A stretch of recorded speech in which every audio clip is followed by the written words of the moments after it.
ഇവിടെ നമ്മൾ മനസ്സിലാക്കിയത് ക്ലാസ്സുകളിൽ ലാ ഇലാഹ ഇല്ലല്ലാ എന്നതിൻ്റെ ഷർത്തുകളാണ്.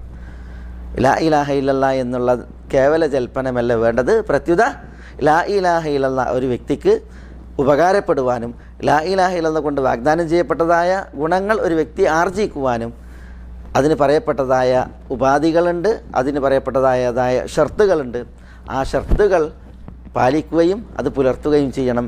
പ്രസ്തുത ഷർത്തുകളെ പ്രമാണവചനങ്ങളെ മുഖവിലക്കെടുത്ത് പ്രമാണവചനങ്ങളെ മനനം ചെയ്ത് ഇസ്ലാമിക ലോകത്തെ പണ്ഡിതന്മാർ, അഖീദയും ആദർശവും വിശദീകരിച്ച പണ്ഡിതന്മാർ അത് പഠിപ്പിച്ചതാണ് ഇവിടെ നമ്മൾ ഏതാനും ക്ലാസ്സുകളിൽ മനസ്സിലാക്കുകയുണ്ടായത്. അല്ലാഹു സുബ്ഹാനഹു വ തആല നമ്മളെ എല്ലാവരെയും എല്ലാ നന്മകൾക്കും അനുഗ്രഹിക്കുമാറാവട്ടെ. ഈ സത്യദീനിൽ അള്ളാഹു നമുക്ക് എല്ലാവർക്കും ഫിഖ് പ്രദാനം ചെയ്യുമാറാവട്ടെ. അല്ലാഹു സുബ്ഹാനഹു വ തആല നമ്മുടെ മജ്ലിസ് ഖബൂലാക്കുമാറാവട്ടെ.